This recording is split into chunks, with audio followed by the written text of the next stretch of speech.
Top 5 poor Asian countries with provocative women. Did you know that Asia, the continent that houses some of the world's wealthiest nations, also harbors some of the most impoverished? Yes, it's a paradox indeed. A continent renowned for its economic powerhouses like China, Japan, and South Korea, yet it's also home to some of the globe's poorest nations. This economic disparity in Asia paints a stark picture, a contrast that is beyond comprehension. As we journey through this paradox, we will uncover the top 5 poorest countries in Asia, each with its unique struggles, each with its heart-wrenching tales of survival. We'll delve into the lives of those who, despite being part of a continent known for its rapid growth and development, find themselves battling poverty day in and day out. From the war-torn landscapes of Afghanistan to the economic struggles of North Korea, we're about to embark on a journey of discovery. Let's dive deep into the lives and struggles of people in these 5 Asian countries that, despite their rich culture and history, are economically lagging behind. But wait, before we begin, please subscribe to ensure that you never miss out on any of my crucial stuff. Comment, "I subscribe" below and I will personally welcome you to our community. Let's get started. First on our list is Afghanistan, a nation known more for its geopolitical strife than its economic indicators.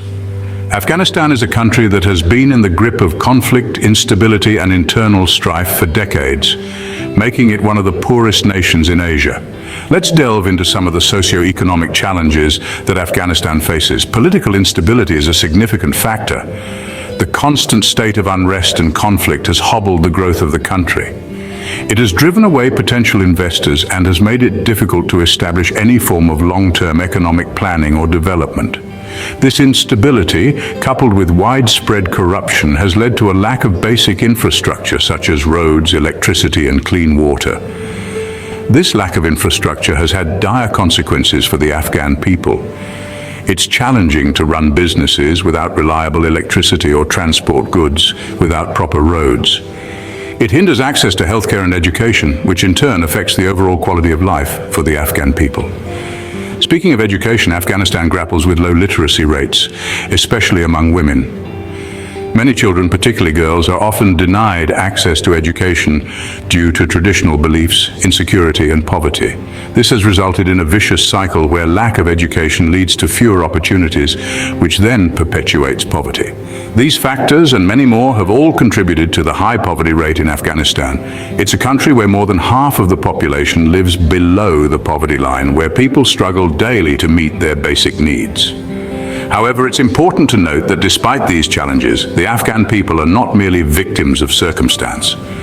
They are resilient, hard-working individuals who continue to strive for a better future. They are entrepreneurs, educators, artists, and advocates, all working to rebuild their country.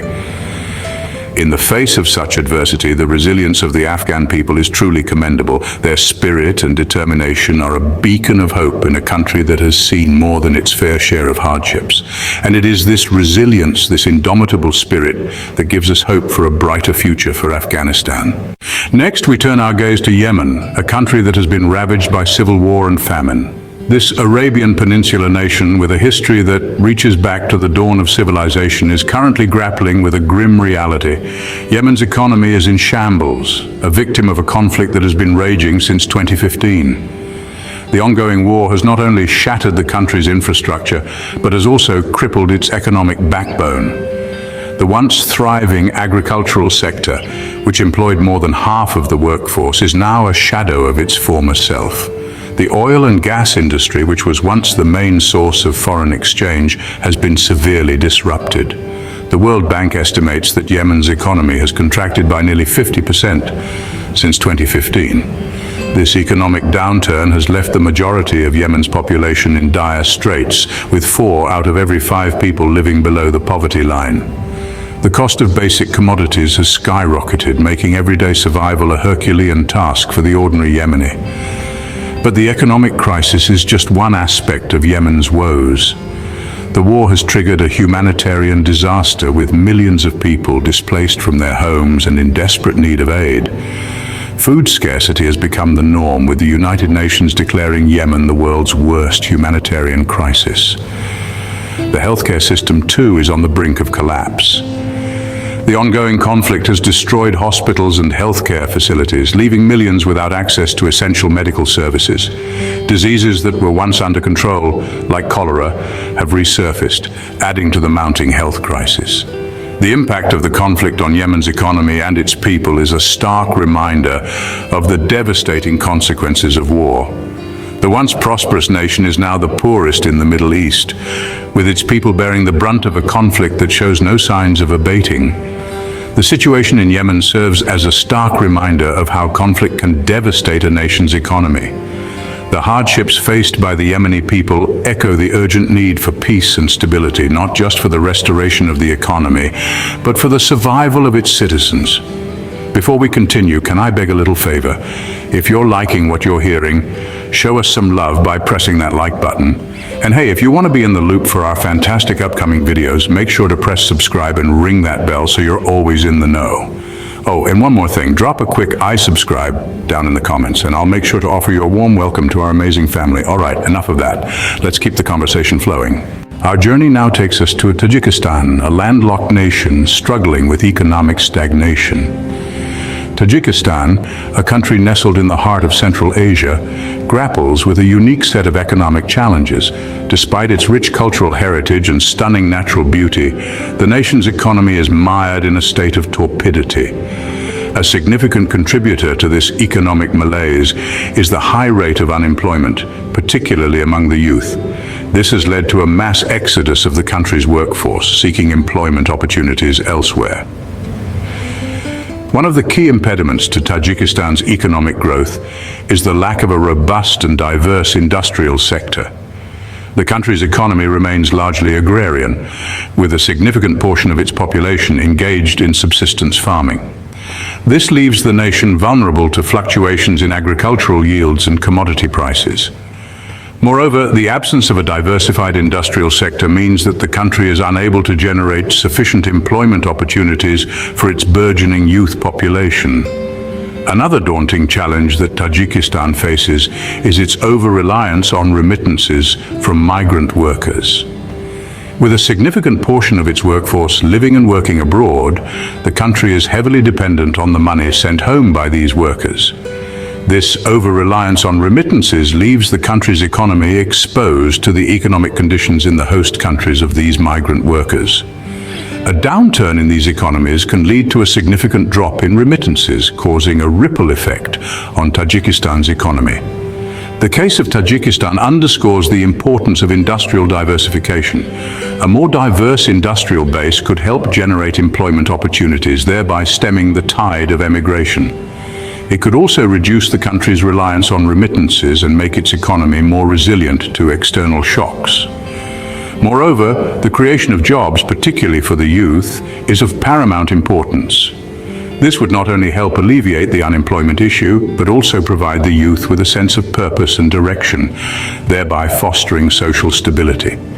Tajikistan's economic struggles highlight the importance of industrial diversification and job creation. Papua New Guinea, despite its lush landscapes and rich cultural heritage, is grappling with economic woes. Tucked away in the southwestern Pacific, this vibrant nation is a tapestry of over 800 distinct languages and countless traditions.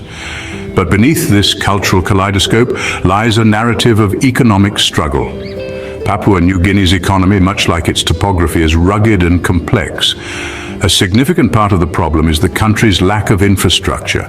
The terrain, a mix of dense rainforests, steep mountains, and expansive wetlands, makes it incredibly challenging to build roads, bridges, and other necessary infrastructures. The result? Remote communities with limited access to basic amenities such as healthcare, education, and marketplaces for trade. Adding to this, the nation's economy is heavily reliant on traditional agriculture, with nearly 85% of Papua New Guineans living in rural areas. While the fertile soils provide for subsistence farming, the lack of modern farming techniques and technology impedes the transition from subsistence to commercial agriculture. This not only limits the nation's food production capabilities, but also restricts the earning potential of these farming communities. And then there's the issue of crime. High crime rates, particularly in urban areas, have long been a deterrent for both local and foreign investment. Incidents of carjacking, robbery and violence are not uncommon, and this insecurity exacerbates the economic instability. But the pain of Papua New Guinea isn't a tale of despair. It's a call to action. It's a reminder that for economic growth to be truly meaningful, it needs to be inclusive. It needs to reach the farmer in the highlands, the fisherman in the coastal villages, and the small business owner in the city. It underscores the need for sustainable practices that not only boost the economy but also preserve the nation's rich biodiversity. Papua New Guinea's story underscores the need for economic growth to be inclusive and sustainable. Finally, we arrive in North Korea, a nation whose economic struggles are shrouded in secrecy. This enigmatic corner of Asia has long grappled with a myriad of issues that have largely been kept out of the public eye. One of the most pressing concerns is the chronic food shortages. This crisis is often exacerbated by natural disasters and poor farming practices, leaving millions in a state of food insecurity. The lack of infrastructure is another major stumbling block. Roads, schools, hospitals, basic amenities we often take for granted are in scarce supply here, hindering the country's development. International sanctions imposed due to North Korea's nuclear program have further strained its already fragile economy. These sanctions restrict trade and investment, causing a ripple effect that touches every facet of North Korean life. North Korea's economic situation serves as a sobering reminder of the importance of transparency and international cooperation. It's a stark illustration of the immense challenges that can arise when a country is isolated from the global community.